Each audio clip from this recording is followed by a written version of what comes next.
Hello and welcome to the Ice Guys.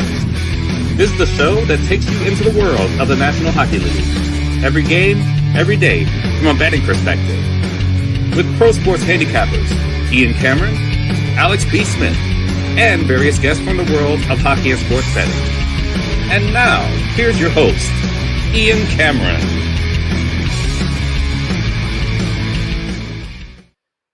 Welcome to the Ice Guys, Thursday, November 13th. Ian Cameron, Alex B. Smith, and David is back in the house as he is on Thursdays with us, ready to break down the Thursday NHL card. A big slate, looking forward to it. A very solid Wednesday night with the games last night, even on a short card. Pretty profitable night. It started with the New York Rangers in a crazy first period. It was just nuts. It seemed like the puck was bouncing all over the place.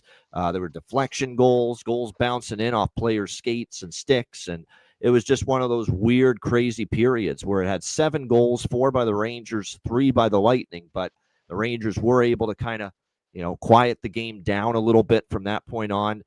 Played a pretty solid road game the rest of the way, and were able to close out the Tampa Bay Lightning. You would have thought you were watching the Giants and the Bucks, as Alex said in our group chat last night. 7-3 in favor of the New York Rangers last night, and building on the win they had against Nashville. And all of a sudden, the puck has started to go in for them. But I like what Mike Sullivan said after last night's win. He said, we should have scored more goals than we did early in the season. But even in those losses where we weren't scoring, he felt their defensive game, their team structure was really, really strong. And yet now they've seen 2 games in a row where they've scored goals in bunches, 6 against Nashville, 7 against Tampa Bay. But he actually feels their defensive game has gone back a little bit in these last 2 games, even though they've won and they've scored 13 goals. And that's human nature in this sport. When you're not scoring, you really, really clamp down defensively, and it just feels like the puck's never going to go in for you, and you got to overcompensate by playing extra hard defensively. And then when you start to see the puck go in like it has for the Rangers the last 2 games, then you become a little lax all of a sudden defensively, a little looser. You're a little bit more casual with the puck, and I think you're seeing that maybe these last couple games. I think that's what Mike Sullivan's alluding to. Even though we've won the last 2 games and the puck has started to go in finally, hasn't loved their structure nearly as much. But nevertheless, 2 straight wins for the Rangers. They get the job done there. Oilers and Flyers, draw season. If you don't believe in it yet, you'll never believe in it at this point. But we cashed the draw with the Oilers and Flyers. Need a little bit of not good fortune, because it was the right call, but it looked like it 1-1. The Flyers had taken the lead and maybe won the game with 20 seconds left, but it definitely was offside. Good challenge by Chris Knobloch, and it takes that potential game-winning goal off the board. Game goes to overtime, and Jack Roslovic gets his 2nd straight overtime game-winning goal for the Oilers for a 2-1 Edmonton victory in that game. Sucks to lose the Flyers there, but the draw does hit at plus 340. A great price it was with that. So, again, great to see that come through. Oilers continue to be draw machines right now as well. And then in the 2 later games, the Buffalo Sabres started out well against the Utah Mammoth, as injury-riddled and short-handed as they are. 2-0 Buffalo, but 4 unanswered goals for the 5 unanswered goals by the Utah Mammoth, and they beat the Buffalo Sabres 5-2 in that game. And like I said, the Sabres, it doesn't get any easier for them. A lot of injuries, struggling right now to win games. And now you got to play in Colorado here tonight, and a terrible night for their top line. Invisible were Tage Thompson and Alex Tuch. Couldn't find them with a telescope on the ice last night for the Buffalo Sabres in that loss. But Utah, after a tough road trip, bounces back strong at home. And then New Jersey, Chicago was a great hockey game. It really was. Great finale on TNT last night. Back and forth it went. I thought for Spencer Knight and the Blackhawks, every goal New Jersey scored, it felt like was a beauty. Was a great goal, great passing. I mean, the pass from Hughes to Mercer in the 3rd period goal to tie it 2-2 was something else. The power play goal that Chicago scored in the 1st period of that game on the 5-on-3 was just ridiculous puck movement by the Blackhawks, getting Markstrom swimming all over in front of the crease. Couldn't keep the puck out there, but great puck movement. The Mercer pass, or the pass from Hughes to Mercer on the 2-2 goal, the dirty dangles by Sam Lafferty of all people to give Chicago the 3-2 lead. The incredible, pass too on the 3-3 goal. Simon Nemec couldn't be stopped last night. And then of all people, Simon Nemec, who has had the best game of his career last night for sure, gets the overtime winner and a hat trick goal in overtime to beat Chicago last night 4-3. We do cash the over. Another draw comes through for Alex and I, which was great. And like I said, that was a great hockey game. I think for Chicago, to get a point out of that, you're disappointed because you had the lead multiple times, but you're coming off the road trip. Fatigue definitely set in a bit for Chicago because the run of play, the flow of play was going significantly against them in the second and third period. New Jersey was carrying the play. But to get a point out of that, you'll take it. And Spencer Knight, even in a loss, was tremendous. He couldn't have done anything really about the goals that were scored. Think about it. The Mercer goal, perfect pass, no chance. Third goal, again, great passing by the Devils, no chance. And just a perfect blistering top corner shot by Nemitz in overtime. No chance again for Spencer Knight on that one. So, like I said, you'll take it for Chicago, another point in the bank, and you move on. Alex, your thoughts on a pretty exciting Wednesday night, even for just 4 games on the board? Yeah, like I said, these Wednesdays have actually been really fun the last couple of weeks, and especially when you have the draws hitting. Listen, folks, whether you like it or don't like it, learn to love it because it's the best thing going today. As Ric Flair once said, draw season, we're talking about 28% of the games that have been played now in the NHL this season going past regulation. And when you're still getting prices at plus 340, plus 350, why would you turn that value down? I don't understand it. This has been something that's been going on for years and years now, and to see it happening this early, of course, like I said, this isn't the classic draw season parameters, but we're seeing these close games, these close battles, teams getting goals in the last second, whether it be in a period or certainly toward the end of regulation to force those games in the OT. And we're seeing guys like Simon Nemec step up and deliver big-time goals in situations to tie games and win games. It's fascinating to see how tight and how close these games are in the first half of the season. I'm just like, we're expecting the drop off at some point, but when does it happen? And my God, when this picks back up from where we are now in February and March after the Olympics, we could be watching Game 7 quality playoff style hockey played well before the postseason happens, based on how tight some of these games have been. And it from an entertainment value, it's 10 out of 10. So it's been nice to cash some plays along with it. No question, and that's been the key. And David's one of the new contributors here to our show, and great to have him with us every Thursday. He's done a nice job, but he wasn't around last year and 2 years ago. And David, I shit you not, I don't know why people got so angry with us and irritated with us, but we legitimately have people in our YouTube comments and in the chat come in and say, you guys with the draws, I'm sick of you, the draws. I'm sick of you guys giving out the draws so much. You're so predictable. You're so boring. It's just, it's so obvious you guys with all these draw bets. And I got one message. Why are you complaining? Why are you so angry? Do you not like plus 340 winners? Do you not like plus 350 winners? They're happening more often. It feels like it's the same teams every time. I think it's more than just it's definitely more than just a coin flip on Hail Mary. So if you have an issue with anyone on this program giving out draw plays at any point, stay broke. That's right. Don't take advantage of them. We'll just keep on trying to cash nice plus prices. David's one that I've seen him on his Twitter post lots of plus prices. He's going to take bigger shots. I've seen it before, live shots. Yeah, I'm 1 for 1 this year on draw bets. So yeah, there you go. I had one at one, so that worked out. Yeah, exactly. David, your thoughts on last night? How was it for you? It went pretty well for me. Went 4-1. Only loss was on that Flyers plus 120. It was a tough one. Thought they had it won with 25 seconds left, and I mean it was a pointless offside. Wasn't even related to the play, but it is what it is. Got the over in Utah. Got the Rangers money line, that was solid, and the Devils to end the night. So those are some pretty good national broadcast games. They were. I mean, tons of goals in the first game, and New Jersey-Chicago was very entertaining. So no doubt it was a good night for the viewers that love hockey that tuned into TNT last night, for sure. No question about that. And yes, Rangers best bet for me on the show cast yesterday. I just really felt the Rangers right from the beginning of the day, that it was a good spot, good price for them. Tampa Bay banged up. Now, again, Tampa Bay was really banged up. Cirelli out, Hedman out last night. McDonough's obviously still been missing. Nick Paul's out. I mean, they were really shorthanded. I like John Cooper. I respect the hell out of what he said in training camp. The excuse machine The Lightning media was starting to peddle the excuse machine for that 7-3 game last night, saying, well, but you guys had a lot of injuries. And John Cooper was having none of it, saying, I don't want to hear anything about the injuries. I put out a lineup there that I think is capable of competing and winning the hockey game. I don't want to hear anything about the injuries, and that being the catalyst for the loss last night. So John Cooper, much respect for him for saying that last night. All right, great stuff, guys. Let's go to Thursday. It's a huge card. Let's begin. LA Kings, Toronto Maple Leafs, the best streak in the NHL, as far as I'm concerned from a betting standpoint right now, is in this very game.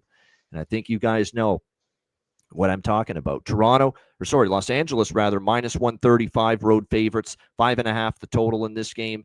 Of course, Toronto, not only 3 straight losses, 2 to Boston, 1 to Carolina. The injuries mounting. Austin Matthews, lower body injury with the hit he took at the hands of Nikita Zadorov on Tuesday.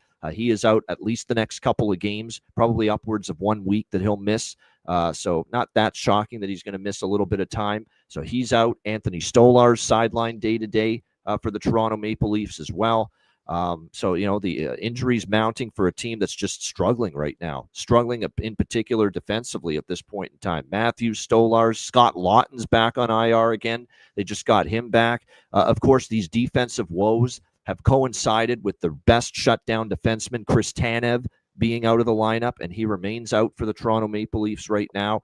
So like I said, it's tough to back Toronto right now. And even though Toronto is very vulnerable, struggling, can't find their way defensively right now, even in spite of all that and all the injuries, I can't get to Los Angeles at this price, minus 135. I mean, it's moved already, obviously, with the injury news, the fact that the Kings are playing good hockey on the road, and that's for sure. It's basically the reverse of last year, where the Kings were dominant at home, couldn't win on the road. This year, they've been great on the road, and they've been pretty lackluster at home. So it's kind of gone the other way for the LA Kings. Darcy Kemper is in net for them. No surprise for Toronto that Dennis Hildeby will get the start. Joe Woll is still in his conditioning stint right now in the American Hockey League. So it is going to be Dennis Hildeby getting the start here for the Leafs in this game. I'm just keeping it simple, guys. Nothing on the side for me, but over 5.5, minus 130. We're talking about the best total streak in the NHL right now. 12-0 to the over for the Toronto Maple Leafs. In their last 12 games, 12 straight overs. We've been riding this run for multiple games now, and we'll just keep riding it and rolling with it until it stops cashing. So Kings Leafs over 5.5 for me. Minus 130 is what you can get with that. Alex, what do you think here? Kings Leafs. It's funny. We actually bet this yesterday because we were talking as we got off of into the show. We were kind of just talking about a couple of things, and we both liked that over 5.5. But you actually get a better price than that. Minus 128 is available at FanDuel, so that's a few cents cheaper than what I got. I get minus 132. But loving that over 5.5. So you got to ride that, and stunned to see it even being at 5.5 at most spots. I thought this would be 6, especially 6.5. Once the confirmation of Hildeby. Hildeby is a good goaltender. Numbers a little shaky in the first couple of starts up here, but like I said, I believe Toronto bungled this whole thing in a big fashion. He should have been the backup the whole time, knowing that Wall was having these issues and he was going to have this conditioning extent. They just messed this up, and I think Hildeby would have been in better form had he been up here the whole time and actually splitting time with Stolarz rather than the way that they jumbled this. So with that said, I like the over here. Could see where this maybe is a Kings win, like I said, playing well on the road, but no way you could back them laying a price like this. Yeah, just over 5.5 for me. David, anything you like here? LA, Toronto. Yeah, I got the Kings here. I took him at minus 120 this morning. I would still take it at minus 130. I think Hildeby's a pretty big downgrade from Stolarz.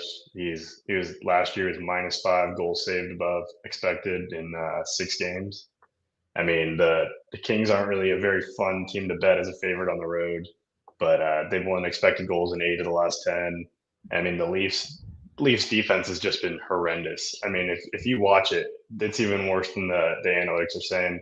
The Canes had like 10 breakaways. I mean, couldn't really put them away and still just put up a boatload of goals. Same shit against Boston, David, the other night. It's they're ugly. giving up think about how bad this is for them. They're giving up multiple breakaways, multiple odd man rushes, like 3-4 odd man rushes. They had a power play Boston the other night. Zaka, he's in all alone. How does that happen?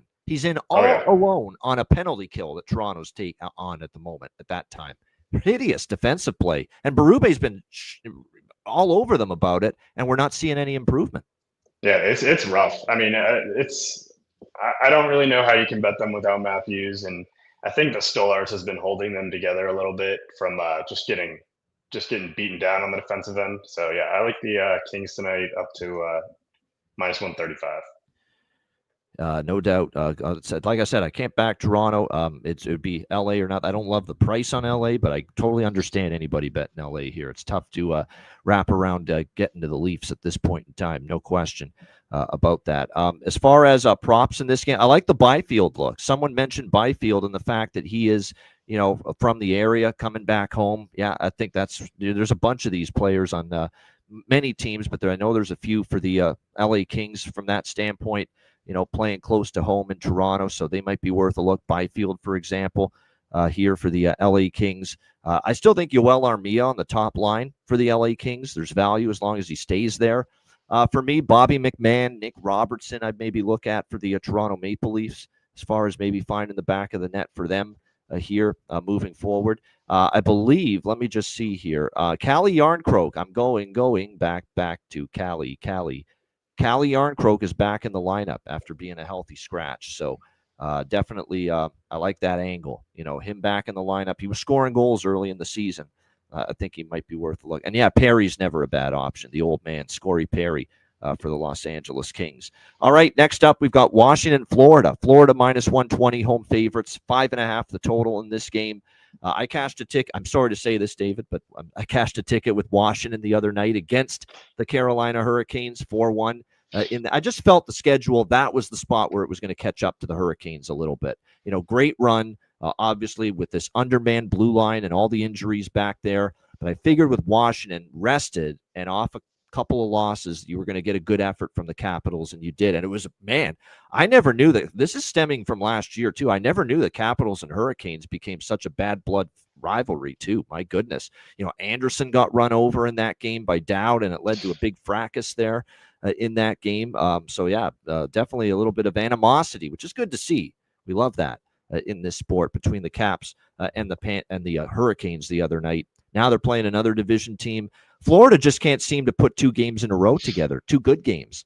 If you actually look, they're coming off, I think, a really, really much needed, strong road effort against Vegas, winning the final game of that road trip 3-2. But you look at this Panthers team, since winning 3 games in a row to start the season, they haven't won 2 in a row since. The Panthers are 0-5 in their last 5 games off a win. So they have had a real time putting good performances together. Washington actually swept the season series, if you could believe it, over Florida last year. Logan Thompson confirmed in net for the Capitals, and it's going to be Daniil Tarasov getting the start tonight for Florida. 0-3, the Panthers winless in Tarasov's 3 starts this year. I like the Caps again tonight. Took him the other night. I like him again here in this spot. I think there's a reason the price has come down. I think looking to build some momentum here. Florida also coming off that long West Coast trip, first game. A little bit of a dubious spot for them. Not to mention the inability to win 2 in a row is very real for Florida. The last 5 times they've had a chance to win 2 games in a row, they've failed to get the job done. So I'm on Washington here. I got a better price than what's out there now. I got it at close to plus 115, plus 120, but still at even money. It's Capitals here in this one for me. Alex, what do you think? Washington, Florida. Yeah, this is a capital spot for me as well. I've got minus $1.05, but I also went with the flat team total over 3 there at MGM as well. All right, David, what do you like in here? Caps, Panthers. Yeah, I took the Caps plus 120 with you last night. The Panthers have just not been impressive to me. I know they got that win over Vegas a few nights ago, but I mean, they got pretty lucky in that game, outplayed pretty handedly. Panthers have lost expected goals in 5 straight, and the Capitals have been positive expected goals in 6 of their last 7 at even strength. So yeah, I think this is a good spot for them. I think they got a little bit fortunate against the Canes, but honestly, the style that they play is great for matching up against these solid teams. So yeah, I got the Caps. All right, liking the Caps as well here, David, for this matchup. Yeah, prop wise, I mean, even though I'm on Washington, still can look at a few Florida props. Jesper Boquist is going to be on the third line tonight with some of these injuries, obviously, that they're dealing with Bennett and Samoskevich. So Jesper Boquist is, I feel like this could be one of those nights he finds the back of the net when you don't expect it. And we know he's capable of that. We saw him even chip in a bit during the playoff run for the Florida Panthers as well. Brad Marchand has scored a goal in 5 straight games. So it's hard to turn down, Brett with betting a Brad Marchand goal prop with what we've seen from him. And by the way, he's also scored. Here's an interesting little situation too. He's scored in over a quarter of the recent times he's faced Washington. So that's something to keep in mind as well with Marchand. And maybe a little down the board, worth a shot here. He scored in back-to-back games after really slumping down the lineup for Washington. Brandon Duhaime, and you can get north of plus 800 for him to find the back of the net here in this one. All right, Boston, Ottawa. Doesn't it feel like these teams have played each other 8 million times so far this year? Here we go again, another Bruins and Senators game. Ottawa minus 160, home favorite, 6 the total in this game. I'm finally, hopefully I'm not too late. And this is watch this be Ian the kibosh here on Boston. Hopefully I'm not too late to the party, but I have not been on Boston very much during this 7-game win streak, but I did take plus 140 with the Bruins here tonight in this game. I mean, they're playing well. And everyone freaking out about Boston missing Casey Middlestat. He's such an overrated player, it's mind-boggling. And the same thing with Elias Lindholm, rather. He's so freaking overrated, that guy. Like, they don't miss him as much as people think, as far as I'm concerned. So, like I said, Boston playing good hockey, and I like the decision of Marco Sturm to put Joonas Korpisalo in net, because Jeremy Swayman has had a real bugaboo with Ottawa. For some reason, Jeremy Swayman has not played well against the Senators. He was in net for that 7-2 blowout the Senators had over the Bruins earlier this season. So Korpisalo actually has played better against Ottawa for this team than Swayman has. So just ride in the win streak, 7 in a row. You're getting plus 140. Ottawa's too inconsistent to trust as a favorite of this magnitude. I like the draw, obviously. These are two teams that have definitely played close, tight to the vest hockey. Last game between these two teams in Boston went to overtime, 3-2 Bruin win. So the draw to me is very much worth a look here at, that great plus, 320, 330, 340 price. It'll be in that range. And I am on first period of full game over as well here in this game, over by Fecta. So lots going on for me in this game. Bruins, draw, over by Fecta. Alex, Bruins, Senators. Yeah, love this draw here. You've got a Bruins team that in this 7-game win streak, 4 of their games have been decided by 1 goal. 3 of them have gone past regulation. You've had 3 of the last 6 meetings between these two teams go past regulation. And, of course, with Ottawa, you've had 5 of their last 6 go past regulation. So, hammer in the draw here. All right, David, what are you liking here? Boston, Ottawa. Yeah, I'm with Alex here. I think I don't really bet a lot of draws, but I think if you're going to, this is a great spot. I think it's in the plus 325 range. One of the last 7 Senators games has had an expected goal margin over 1, which is really just shocking. And they've actually had 0 games this season with an even strength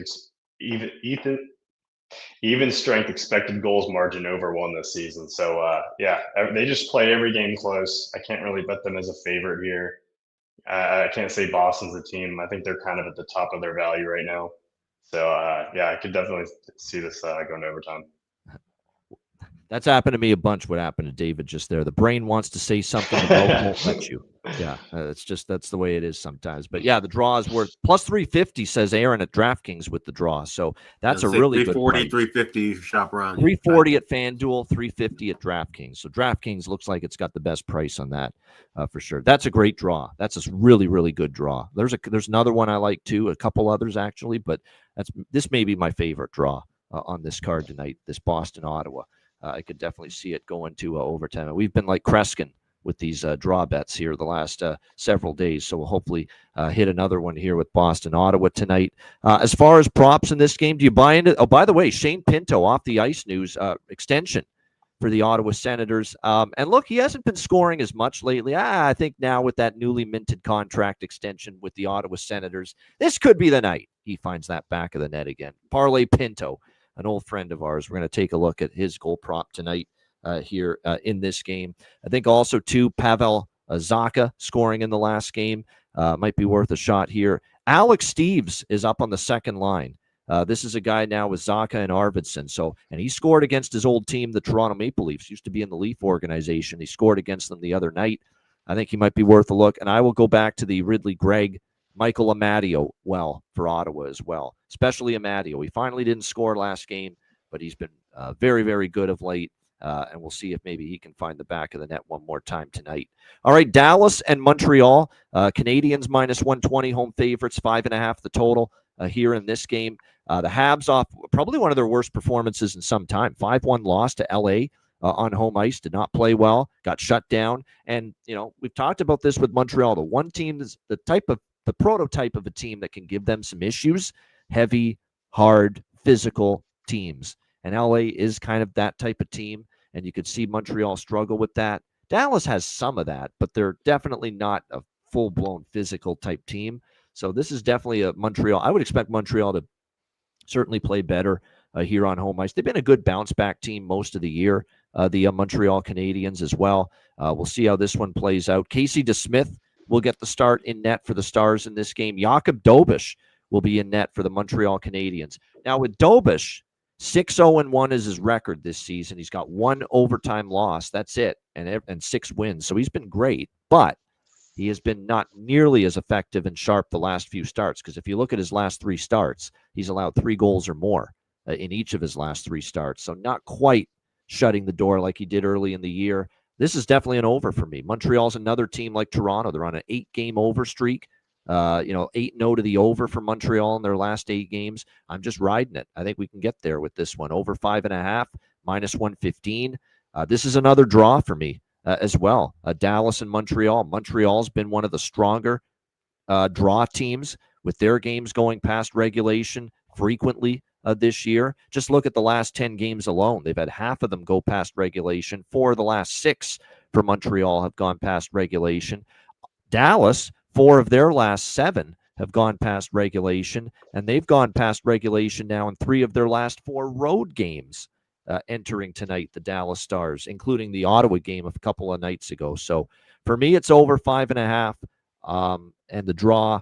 I did dabble in Montreal money line small as well, but my intention is to add more during the game if they end up falling behind, because I think there's a bounce back spot. The one thing about Dallas is they've been a little bit flighty, a little bit erratic.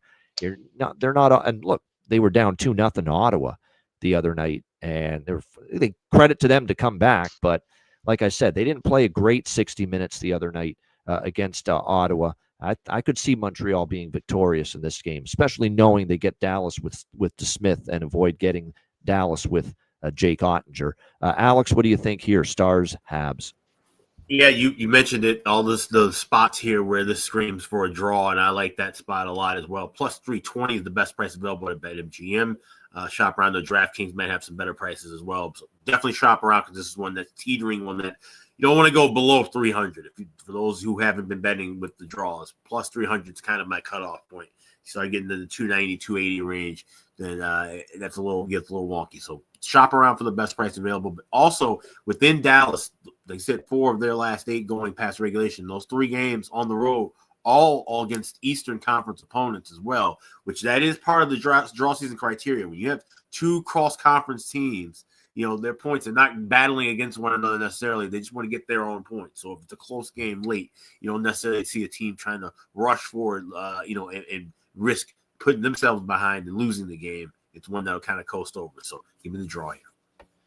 All right. And again, Aaron, thanks for pointing that out again. It looks like DraftKings is the best in the market right now with this draw as well. DraftKings, 320. Yep. Mm-hmm. Yeah, which is the best price I see currently. David, what are you liking here? Dallas, Montreal. Yeah, I don't have anything here either, but I do agree. I think the draw might be a good play. I don't know if I want to take it with DeSmith and net. Probably lean to the Canadiens, but that's about it. Yeah, I'm not there, Jonathan. I get what you're doing and saying there, betting every draw tonight and the rest until the numbers. Yeah, I get it, but I'm being a little more selective. Like, I'm not hammering every game to the draw, but I'm definitely higher volume on draws at the moment than I've been in recent memory. That's for sure. This is where Chris Otto's charts come into play. If you want to pick 3 or 4 teams at the top and just start riding them with draw, Ottawa's a great team. Montreal's a good team to start. Philadelphia is a good team. You can just start riding those waves. Yeah, definitely. There are definitely stronger, stronger draw situations, stronger teams for it than others, and those are the ones we're absolutely looking to target. For me, for props, just quickly here, Sam Steele on the top line with Johnston and Rantanen.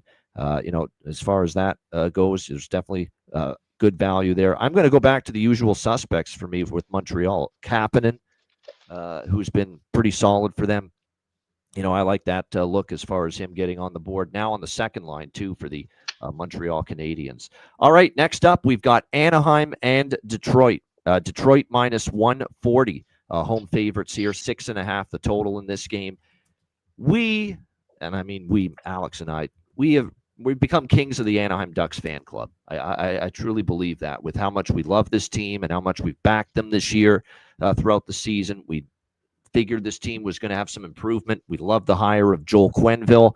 Thought this team was going to take a big step forward. We thought Lukas Dostal was ready to be a number one goaltender. Thought they'd improve a little bit at the defensive end of the ice. Minchikov would get better. Jackson Lacombe, veterans too on that blue line to help them out, that they'd get better defensively. We just thought this team was primed for improvement and challenge for the playoffs. We did not expect them to be obviously in the mix to be leading the Pacific Division right now, but certainly we are not totally surprised by the strong start to the year for the Anaheim Ducks.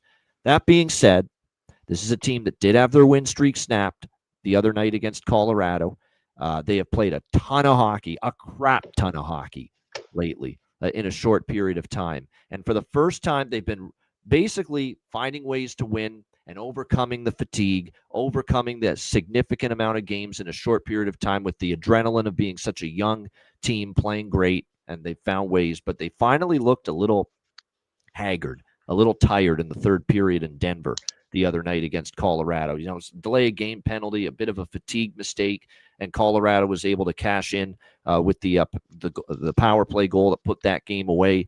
And now you could travel a couple time zones over to Detroit to continue this road trip against a Detroit team that's lost a couple in a row, that hasn't played since Sunday afternoon when they were beaten in their own building by Chicago, Alex's Hawks, 5-1 on Sunday. It just feels like for Detroit, it's such a great advantageous spot, right?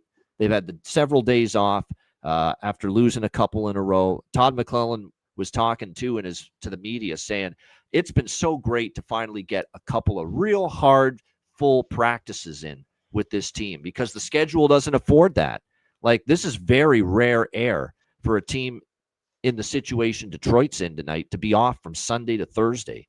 There's not been for many teams that big of a gap in their schedule between games. So that's probably a good thing for Detroit coming into this game, that they got so much practice time in to try to get things turned around. McClellan's making some line changes because this team was not scoring in the last few games before this little break in their schedule. Detroit had been really held down offensively, scoring just one goal in their last 3 games combined. 3 straight losses to Vegas, the Rangers, and the Blackhawks, and only scored 2 goals in those 3 games combined. So there's a few lineup changes here for Detroit. John Gibson will start for the Red Wings against his old team, but this is not that big of a deal. He already got into a game against his old team in Anaheim where the Ducks beat them 5-2. So it's not like this is a novelty here. This is John Gibson's already faced Anaheim as a member of the Red Wings.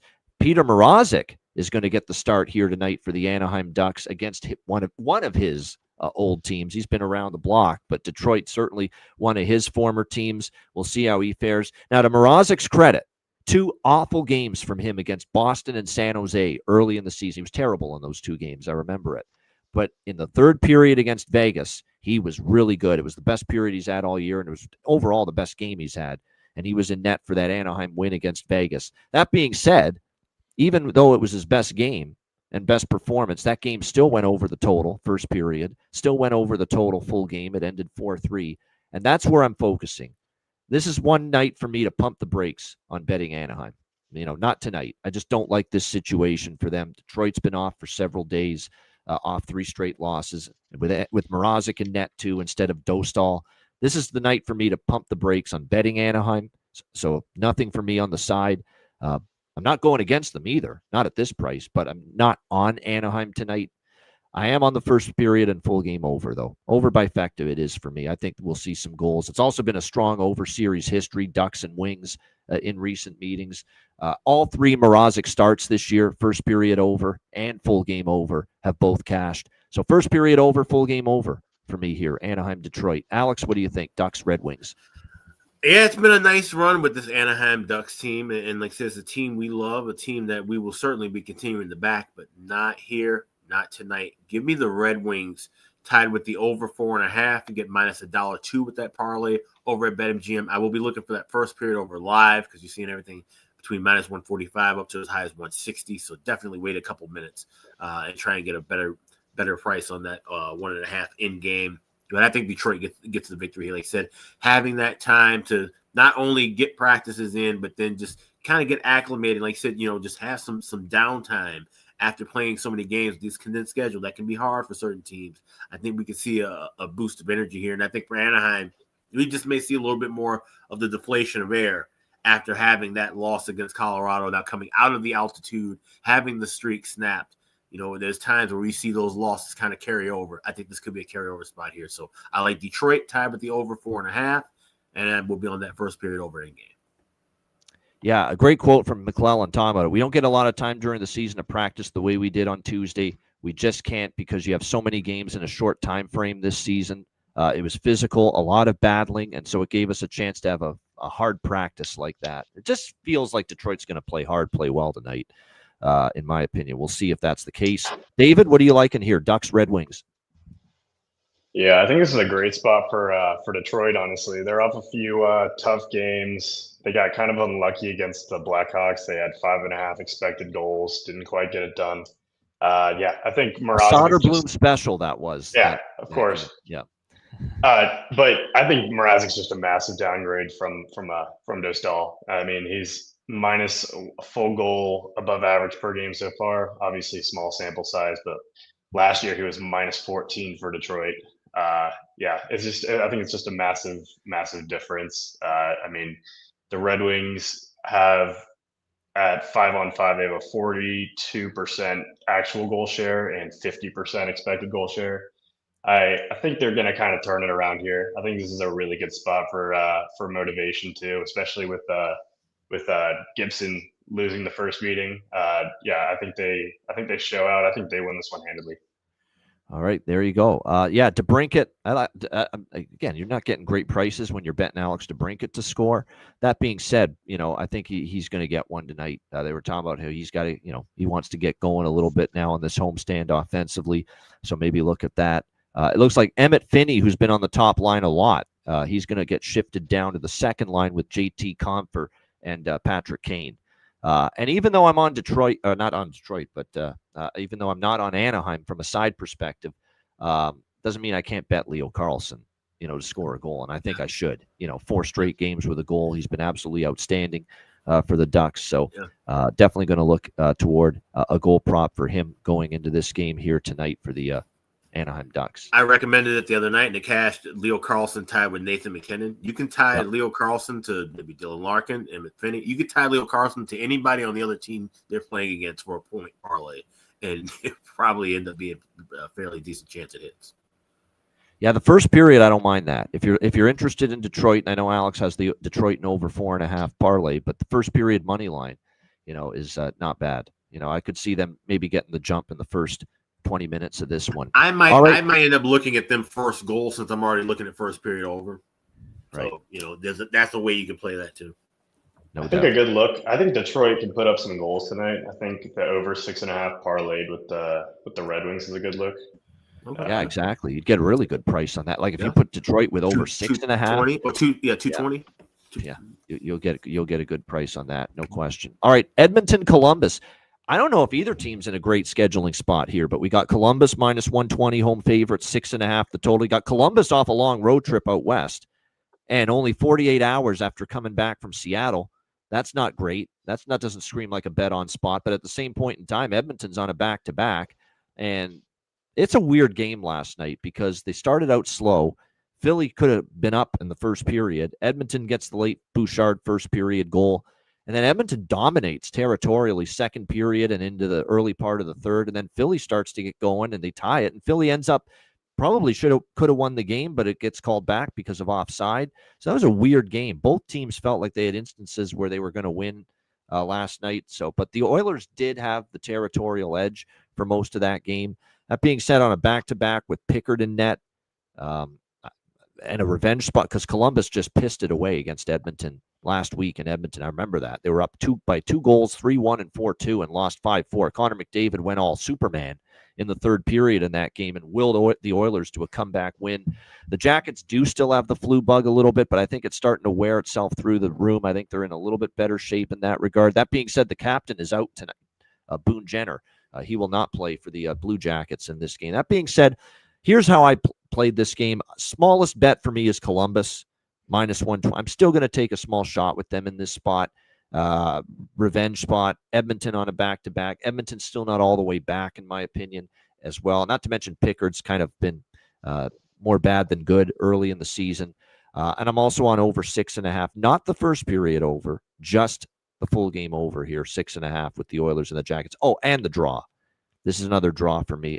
You can't pass up the draw with Edmonton right now. This is a team that's having a hard time gaining separation and building a margin against opposing teams. All their games have been razor close of late at the Edmonton Oilers, with the exception of them getting whipped by Colorado 9-1.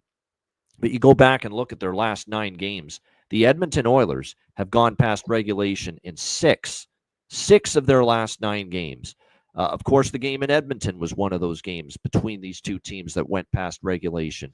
We have a Columbus team that ended that 5-game road trip going past regulation in each of their last 2 games. So very, very strong draw indicators here with the Oilers and the Blue Jackets. So I am on another draw here with this Edmonton and Columbus game. I know at FanDuel it is at +340 right now. Alex, what do you think? Oilers, Blue Jackets. Yep, that is the best price available with that draw too that I'm seeing. I see +333 at MGM. I need to get DraftKings up, but just check around the shop. This is definitely another great draw spot. Like I said, Edmonton's one of those teams. Once again, if you're looking to back a team and just continue rolling a trend along with the draw, this is definitely one of them to do so. And I'm going to take a shot here too. I know Jonathan Davis mentioned it the other day with a different game, but both teams to score 3+ goals, +160. You can get that at MGM. Like I said, that's just kind of just another way to betting that over. But I feel like this could be another back and forth kind of a game. It's funny how Columbus, and Edmonton, we're talking about teams that on paper don't seem to match up and align well, but their styles, we say styles make fights, and their styles have always made for some entertaining games back and forth. And Columbus really seems to give Edmonton trouble. Even though they lost that game, they had the upper hand for the majority of that contest the other day. Yeah, and remember, this is East versus West. So again, the other team getting points is not what you don't care. You're not concerned one bit. I know it was a very brief moment at the end of the third period of that Oilers-Flyers game last night, but look at the end of that third period as a perfect example. Right after the Flyers had that goal disallowed and the score was rolled back to 1-1 with 20 seconds left, the Flyers won the faceoff. They didn't press for a goal in the final 20 seconds. They just ragged the puck back to their own zone and just let the clock run out in the third period and just made sure they got a point in the bank. That's a perfect example of what Alex and I have been talking about with the draws in an Eastern Conference, with an Eastern Conference team versus a Western Conference team. Yeah. You are going to not give 2 shits about the other team getting a point because it has no bearing on your particular playoff race or divisional race. And we saw that at the end of the third period in Philly last night. And that's more of a thought process that really converts into the actual draw season when we're talking about playoff positioning and things in March and Yep. April. It's not Yep. so much here. The kind of way to contextualize that in the first half would be in the sense of, you have long road trips, games against teams that you're facing often or within your division seem to be, you have more energy, you're a little bit more emphasis on getting those points. Where you kind of lay it back against a cross-conference team, especially on the road, and you're in the middle of the trip. So you just try to get the point. You have to grind it out sometimes. So the thought process is a little different first half to second half of the season, but the results often end up the same. No doubt. My bargain bin is, I believe, going to come from this game, but there's a lot of props that I'm interested in here. Jack Roslovic has scored overtime winners 2 straight. No, no qualms looking toward him. Fantilli Lace, Adam Fantilli, he's scored in back-to-back games for the Jackets as well, heating up as we talked about. And there are a couple of lineup changes for Dean Evison tonight. He's got Luca Del Bel Belouz and a returning Kent Johnson to the lineup with Sean Monahan, it looks like, on the top line for them tonight. I think for Edmonton, Matt Savoy, Roslovic, Mangiapane, Podkolzin, those 4 guys flanking Connor and Leon, there's definitely value in their goal props for sure, as long as they stay with those 2 players. David, what are you thinking here? Edmonton, Columbus. Yeah, I think this is a really bad spot for the Oilers off 2 straight Jack Roslovic overtime winners. I mean, you got to be running pretty good for 2 straight Jack Roslovic overtime winners after watching him with the Canes last year. But Blue Jackets have won 4 straight expected goals games. They're looking a little bit better, and of course, one of those is that brutal loss against the Oilers a few nights ago. I mean, I had the over in that, so that worked out pretty well. But you got to think they're looking for some revenge there off of that late blown lead. And I think this is an underrated goaltending mismatch as well. I think Pickard in the last 40 games, minus 11 goals saved above average.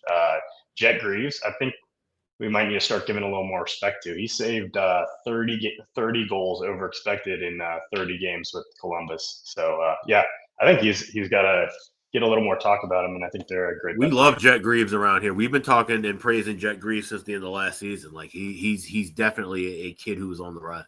When he took the net, David, last year and almost got Columbus into the playoffs, remember, Columbus was right on nipping at Montreal's heels down the stretch, and they just ran out of racetrack. They ran out of games.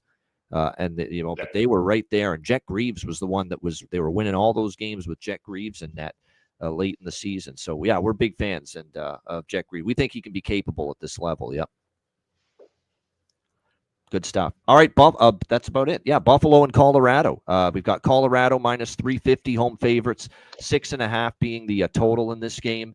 The first period goal indicators are not, well, it's stronger with the minus 400 favorites taking the big dog to score in the first period, but I've got a sneaking suspicion after Colorado, an ultra satisfying win, knocking down this high-flying upstart Anaheim team, knocking them down a peg the other night, beating them 4-1 in that game, that maybe they just start a little slow tonight. And Buffalo was pissed about the top guys not showing up. Tage Thompson, Alex Tuck, that line was horrible for the Buffalo Sabres last night. Didn't do anything really, even though they scored 2 goals. They really did not muster up much of anything offensively in that game. Talking about the need to be better here in this game. This is obviously a brutal spot. There's going to be no back-to-back in the NHL these days that is harder than going from Utah in thin air altitude and elevation to Denver, also thin air altitude and elevation. But I could see Buffalo getting on the board in the first period. I've talked myself, I didn't mention this on Jimmy's show earlier that I'm on Thursdays, but this is something I've kind of talked myself into since that show. At minus 120, Buffalo goal in the first period. I'm going to dabble in that here tonight, thinking they could get on the board early. Maybe they lose their legs later in the game. But I could see them starting out decently. And Colorado, maybe after the big win against Anaheim, it takes them time to ramp up. I like over 6.5 here because I believe we're going to get, and by the way, the last 2 games in Colorado, we've seen 4 and 5 goals from the Avs. So I'm on, it's a weird deviation for me in this game of how I'm betting it, because I'm on Buffalo in the first period to get a goal, minus 120, but I took Colorado team total over 4, minus 120, and also over 6.5 here for the full game. I think we're going to get Ukko-Pekka Luukkonen in net here on the back-to-back. We have not seen UPL in a bit, and when we have seen him, he hasn't been great. He gave up 3 goals on only, 14, 15 shots against St. Louis. The last time we saw him, has not been sharp when he's been in net for the Sabres this year. The locals are getting frustrated with, he's just not progressing to be the goalie they thought he could be. It looks like this could be a Ukko-Pekka Luukkonen, picked a backup Pepper start for the Buffalo Sabres here tonight.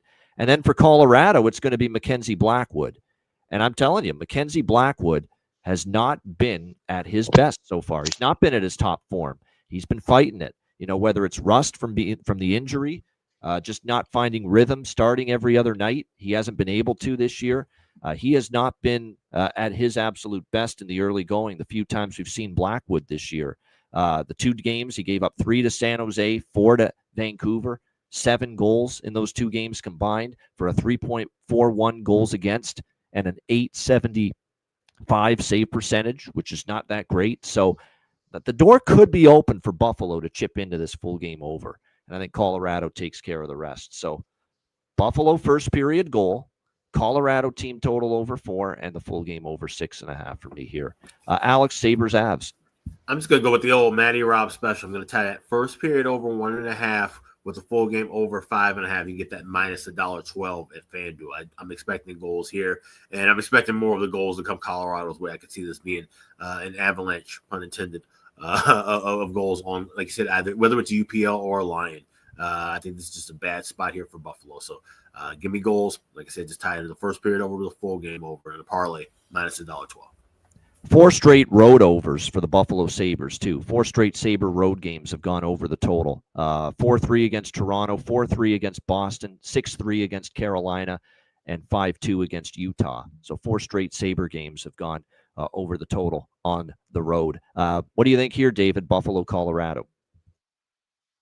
Yeah, I like Colorado here. I think they've just been dominating everybody. The last 4 games, they have a +9 expected goal margin, and I can't say Buffalo looked good in that third period last night. They looked pretty exhausted, and then of course that was pretty deflating to give up 4 in that third period and lose. It's a bad spot going to elevation in Colorado against just probably the fastest team in the league.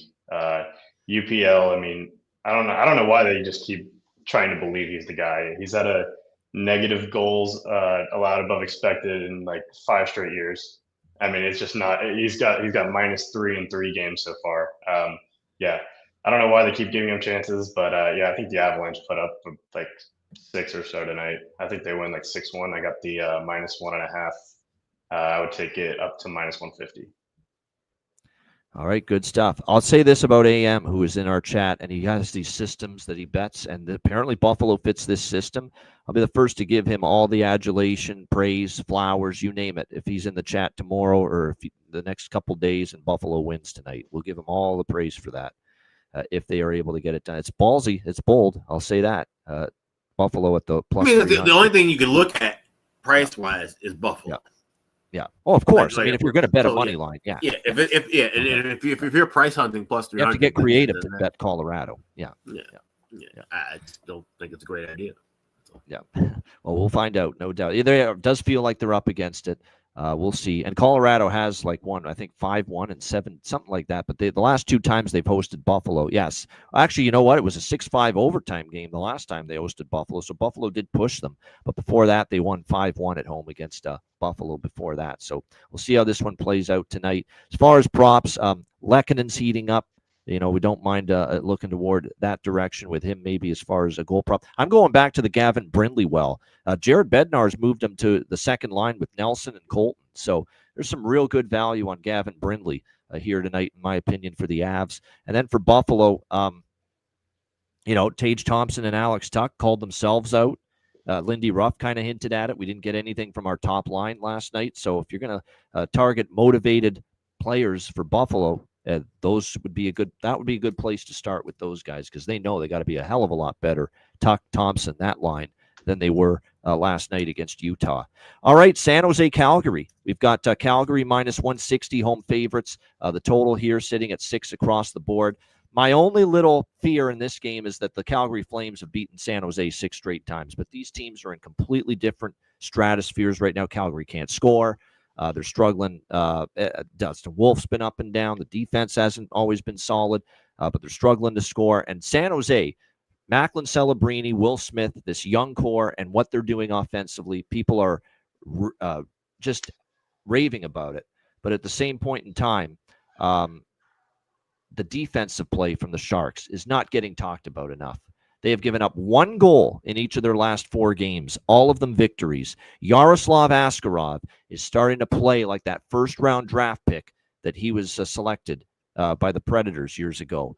And the team has bought into better defensive play. We're seeing it now during this 4-game win streak. Calgary still cannot muster up enough offense here. Wolf and Askarov are confirmed in net. It's just a price that I refuse to turn down on the San Jose Sharks right now. So San Jose plus 140 for me. This is a game I actually lean under with. I could see that like the San Jose Sharks are a bit of an under team right now. They're committing to defense. They've given up 2 goals or less in consecutive games. Yeah, there you go. 6 straight games, says Rich H, 2 goals or less given up by this San Jose team. And we know Calgary can't score half the time. So, like I said, this could be your under here to look at. But I'm on San Jose here, plus 140. We talked about this the other day with Minnesota and San Jose. You want to stress and be nervous about laying a crazy price like that with Minnesota and, worry about that? Or do you want to win or lose, be a little more at ease with a big plus price with a team that's playing the better hockey right now? And that's kind of what I feel here. If you're taking Calgary, you're going to be nervous the whole game at a crazy price, minus 160. That's not the way to live. So San Jose plus 140. Like I said, very impressed with what I've seen from the Sharks. Alex, what do you think here? San Jose, Calgary. Better team and a plus price. That's it. Sharks plus 140. I also grabbed a little piece of that team total over 2.5, minus 128, because, yes, it is a Wolf start, but he's still got the 6 red traffic cones in front of him. So I could see the Sharks getting 3 goals here. And we talked about it, even though we thought there's a chance Anaheim's going to have a tough time beating Colorado. But let's say you laid the crazy price with Colorado. Even in that game, it's 2-1 in the third period. You're not home and cool. You're still a little nervous. You're still wringing your fingers, laying a huge price like that. So like I said, with these, it's dubious to be laying prices like this against these teams that are kind of feeling it right now. What do you think here, David? San Jose, Calgary? Yeah, the Sharks are kind of a team I'm looking to sell, and the Flames probably a team to buy, but probably not at this price. I mean, the Flames just have no creativity on the offensive end, and the Sharks have speed. So definitely not a spot I would want to lay 160 with. But yeah, nothing for me. All right, pass for David here in this one. Prop-wise for me here in this game, I think as far as by the way, there's a Rory. They're putting a kid named Rory Cairns in the lineup. Ryan Huska, Calgary, with Kadri and Farabee on the second line. So if you believe he might be able to kickstart their offense, they're definitely going to get some value with his props right now. I mean, anything Celebrini, at this point in time with what he's been able to do has been remarkable. So looking at Will Smith has been good scoring goals lately for the San Jose Sharks. So those are a few props that I'd be considering there with the Sharks and the Flames. All right, 2 games left. We've got Winnipeg, Seattle. Winnipeg minus 140, road favorites, 5.5 the total here in this game. Alex and I were both on the Jets against Vancouver in their last. It was a great spot to take Winnipeg, right? They had lost to LA, San Jose, and Anaheim. 0-3 to start their road trip. Figured they would give a really good effort against the Vancouver Canucks. I don't think they played great, but they did play well enough to win that game against the Canucks. And now they take on a Seattle team that I'm concerned, because Seattle, that couldn't have been a better situation for them against Columbus. Columbus is rolling in there on a back-to-back. They played a lot of games on the road, and then all of a sudden, you've got them obviously rolling into Seattle on a back-to-back after a crushing loss the previous night to Edmonton. And then, of course, now you've got them in a situation where Columbus rolls in there and beats them the other night. So that was very disappointing for the Seattle Kraken. The scheduling spot couldn't have been any better for them the other night against Columbus, and they could not get the job done. Now they got a Winnipeg team that's trying to build a little momentum after snapping that 3-game losing streak. The loss to Columbus, actually it was Dallas they lost to, Seattle before that. But that 2-1 loss for Columbus on the back-to-back, not winning that game that was a missed opportunity for the Kraken. And now Winnipeg rolls in here looking to finish the road trip here with 2 wins. Not to mention Winnipeg, it's actually a revenge spot for Winnipeg. They got shut out at home by the Seattle Kraken just recently in Winnipeg. October 23rd, Seattle, 3-0. They shut out the Winnipeg Jets in that game. Even though Winnipeg had the edge in shots, 32-28, Decord was brilliant in that game. 32 save shutout for the Seattle Kraken over the Winnipeg Jets in that game. But you're not going to see him tonight. You're going to see Philip Grubauer, and this is a guy that has not been good in 2-3 years as far as a goaltender at the NHL level. He just hasn't been. His best days are behind him. I know he's had a couple glimpses here and there. And with Decord sidelined on IR for Seattle, this is going to be tough sledding for them because you're rolling moving forward with Matt Murray, who's actually been okay in his first couple starts, but I don't see that lasting, and Philip Grubauer, who you just can't trust him. I think Winnipeg gets it done. Revenge spot. Don't lay minus 135, minus 140 on the road very often, but I'm making an exception here, taking the Jets as a road favorite, minus 140. Alex, what do you think here, Winnipeg, Seattle? Yeah, I'm not going to lay 135 or 140 in the road because I'm going to take this in regulation with the Jets. I got plus $1.10. I also like the team total over 3.5 to get that plus 130 over at FanDuel. Like I said, Grubauer has been a mess. And I think without Decord, this Kraken team, we're going to start to see them regress into who they really are. And it's a mediocre hockey team. So give me the Jets here in regulation and team total. And Winnipeg's had a good time of it here at Climate Pledge in Seattle. With the 3 straight wins here in Seattle for the Winnipeg Jets entering this game here tonight. David, what do you like in here, Jets Kraken? Yeah, I like the Jets a lot. I think that Joey Decord he's been holding up the Kraken a good bit. They are dead last in 5-on-5 expected goal share. So yeah, I would take this just based off goaltenders alone. Grubauer with a negative 24 goals saved above average and 65 starts the last 3 years. And Hellebuck, of course, is plus 86 in that span. So yeah, skaters alone, I would take this off goalies alone. So yeah, I play this up to minus 150. All of us in various fashion on various forms, I should say, on Winnipeg. As far as props for this particular game, for Winnipeg, Jonathan Taves, man, I'm going to take the old Captain Serious tonight. He scored last game against Vancouver, plus 400. Pretty nice price here for him in this game. I think he's starting to become a little bit more dangerous the last couple of games I've seen of Winnipeg. He's been a little bit getting a few more chances. Remember, this is a guy that hasn't played hockey in a very, very long time. So you knew it was going to take time for him to get his sea legs under him and really start to feel comfortable. And like I said, definitely continues to be, I think, get more comfortable here with this Winnipeg Jets team. And so I think taking a shot there with him maybe to find the back of the net is worth a look here in this one. All right, our final game for this Thursday slate, the New York Islanders and the Vegas Golden Knights. Vegas minus 180 home favorites, 6 the total in this game. Vegas is going to win eventually. Will it be tonight? But yeah, possibly. No doubt. I mean, they've had a few days off. They're not seeing them play their best. After that pretty good start to the year, this Vegas team, it's just 1-4 in their last 5 and just 2-6 in their last 8 games. They've lost 3 in a row, all at home during this homestand to Tampa Bay, Anaheim, and Florida. They're 1-4 on this homestand. They haven't played since that loss to the Florida Panthers on Monday night, 3-2.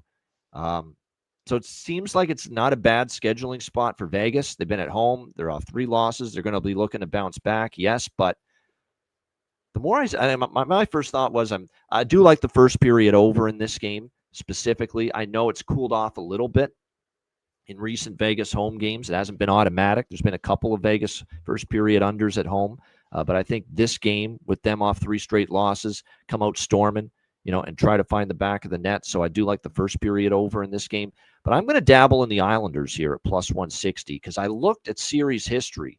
They actually swept Vegas last year, going 2-0 against the Vegas Golden Knights. They won 4-0 here at T-Mobile Arena in Vegas, and then they won 2-1 at home against Vegas last year. They've won 4 of the last 6 meetings against the Vegas Golden Knights, 2 of the last 3 here at T-Mobile Arena.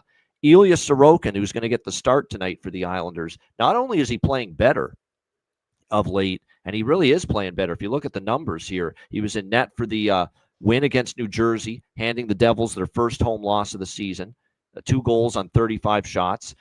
He was in net for the shutout against the New York Rangers. He has now given up 2 goals or less in 3 of his last 4 starts. He has certainly played a little bit better in net for the Islanders of late. And Sorokin, he has 2 shutouts and a 1.98 goals against average against Vegas in his career. It's really remarkable. He has been tremendous against the Vegas Golden Knights in the past. So this is one of these price plays for me.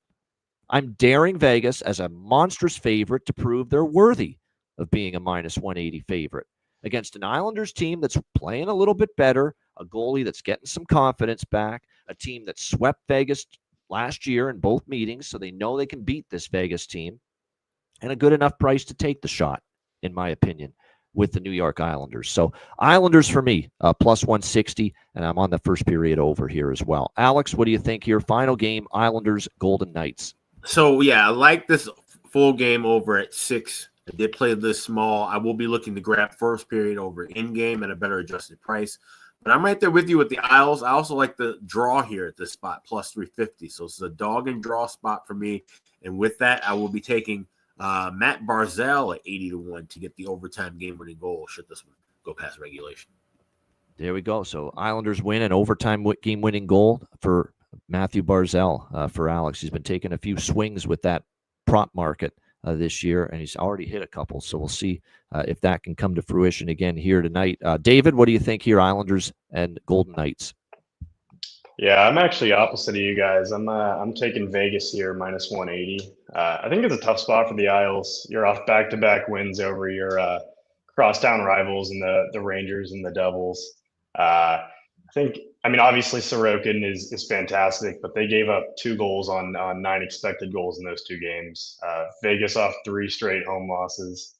Obviously, I wish Aiden Hill was in. They're a lot easier to bet with him in, but I think Vegas shows up here. I think it's a tough spot for the Isles. Yeah, it's a fair assessment. I even as someone that's on the Islanders, I think it's not the best spot for the Islanders. And I think it's a really good spot for Vegas. I totally agree with that. But again, this is the perfect example of, for me, betting prices, and you're betting numbers, not teams. And like I said, at the plus 160, it's worth the swing. It's worth the swing of the bat with the New York Islanders here at this price. But like I said, there's no doubt for the Islanders coming off those 2 wins. Ranger game, Devils game, New York City, New York area rivalries that you have with those 2 teams. It may not be easy, here against a Vegas team that's probably frothing at the mouth to get back in the win column with the way this homestand's gone. So that's good. I like when we're opposite every now and then. Like I said, it makes the show better. It wouldn't be fun if we all agreed. There wouldn't be a sports betting market.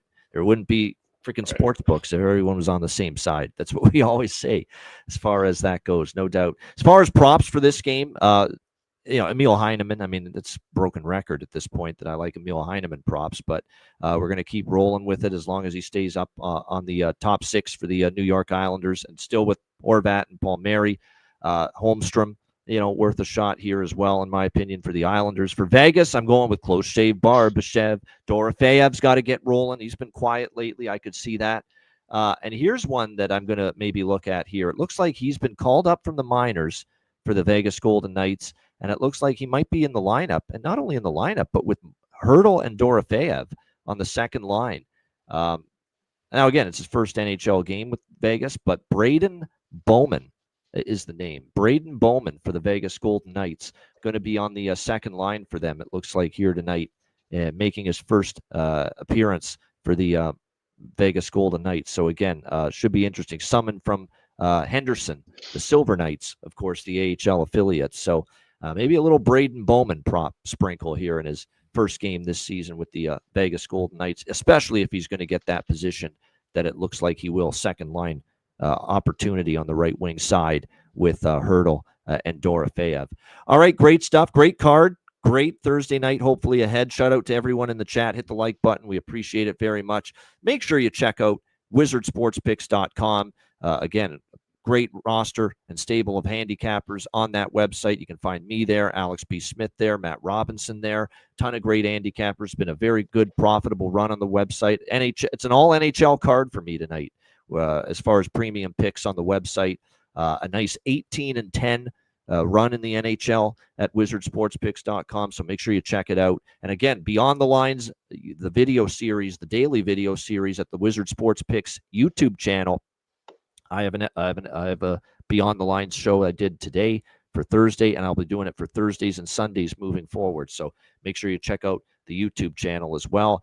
All of the Wizard Sports Picks YouTube channel, along with the website, wizardsportspicks.com, and of course, patreon.com/iceguys, $10 per month. Again, everything's there, goalie charts, totals charts, bonus content. We will have an exclusive live betcast for our Patreon members only in November later this month, and that's in addition to the free-for-all betcast that we have coming your way next Tuesday, November 18th, 7 p.m. Eastern Time, our next live betcast. But we'll have a Patreon exclusive live betcast later in the month as well, which will be announced the day of the betcast. And of course, check out our daily betting card, sides, totals, player props posted each and every day on the Patreon page. $10 per month. Your subscription goes a long way to supporting the show and keeping us going long term. So again, $10 per month, patreon.com/iceguys. Also, check out the Ice Guys store, iceguys.myspreadshop.com. If you visited last night, you'll see we've got the new Bargain Bin logo T-shirts. We've got the Get Frank T-shirts for you Hawks fans. We've got all kinds of merch and items available right now. And you can save 20% off. You hit the redeem button at the top of the homepage, add all your items to your cart. 20% will be available for you at checkout. There's 4 days left to save 20% off. That's at iceguys.myspreadshop.com. Yeah, wow. I think this Braden Bowman mention of mine for Vegas in that last game, it's getting even stronger because it looks like not only is he going to be on the second line, but it sounds like Braden Bowman might be on the first power play unit for Vegas tonight. I'm seeing him listed there at the moment with Eichel, Marner, Hurdle, and Theodore on that number one power play unit for the Vegas Golden Knights. So he's worth a sprinkle then for sure. No doubt, especially if he's going to get that top power play assignment for the Vegas Golden Knights. So there you go, Braden Bowman here tonight for the Vegas Golden Knights. Like I said, even more so worth a look if he's going to be playing power play for them here in this game tonight. And you can get him, plus 350, at FanDuel. So good price. All right, bargain bin special of the night and best bets coming up right after we hear from our great Ice Guy sponsors.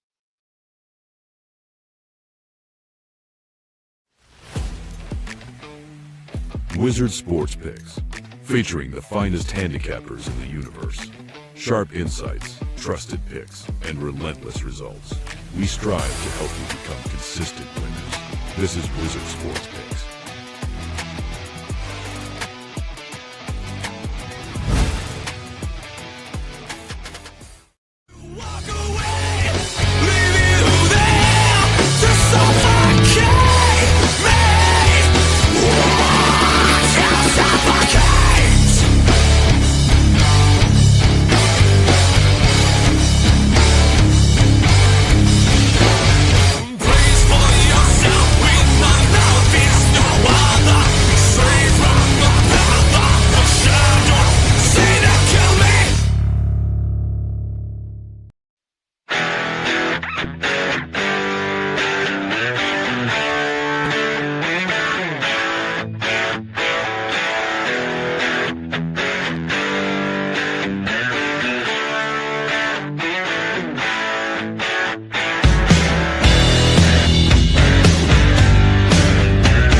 Where the kings and queens shop.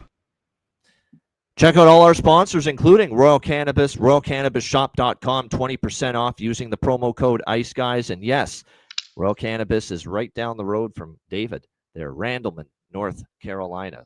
So thanks to our brand new smoke sponsors. All right, bargain bin special of the night. Tons to choose from. Alex, what do you like for bargain bin special? Yeah, we got that Pacific Division showdown with San Jose and Calgary, and Sharks have been rocking and rolling. We're just going to pick a guy who's been contributing in a big way. We've seen him scoring goals and getting some assists. 2 points tonight for the Fresh Prince of the Bay Area, Will Smith. You get him to get 2 or more points at plus 400 over at FanDuel. That's my bargain bin special for tonight. Will Smith of San Jose to get 2 or more points. The Fresh Prince of the Bay Area. Yeah, there you go. Will Smith for the San Jose Sharks. Bargain bin special of the night for Alex P. Smith. David C., what do you got for us? Bargain bin special. Yeah, I got an interesting one. It's not quite a prop, but I'm going to parlay the Blue Jackets -1.5 with the Red Wings -1.5. I talked earlier about why I like them a lot. I think it's good spots for both of them. It should be in the plus 750 range. Wow. I'm not sure what you guys are seeing, but yeah. But yeah, I think it's a good spot for both of them to win in regulation by a few goals. There you go. I like it. Yeah, How about something that? different. Very I like creative bargain bin creativity. special. Yeah. Plus Love that. 750. Detroit puck line minus 1.5. Columbus puck line minus 1.5 parlay. Plus 750 for bargain bin special of the night for David. All right, I got two. You know I like this angle. I like this angle quite a bit. It's appeared before, and it's appearing again in the Edmonton-Columbus game. Guy healthy scratched, health bombed, as they say on Spit and Chicklets. Back in the lineup, gets a kick in the pants, obviously, when you're a healthy scratch. It's a wake-up call. I expect that to be the case in Columbus tonight for Kent Johnson on the top line tonight for the Columbus Blue Jackets after being a healthy scratch in the last game. Back in the lineup on the top line with Monahan, plus 385, Kent Johnson to find the back of the net tonight for the Columbus Blue Jackets. That was going to be my only bargain bin special of the night. But now after seeing this stuff with Braden Bowman, and now he's going to play on this top power play, I'm going to add that as a bargain bin too. Braden Bowman for Vegas, plus 350. Again, second line, and it looks like number one power play for him in his insertion into the lineup for Bruce Cassidy and the Vegas Golden Knights. So Kent Johnson, Columbus, plus 385, and Braden Bowman for Vegas, plus 350 for my two bargain bin specials for this Thursday card. All right, best bets. Alex, what do you like for best bet?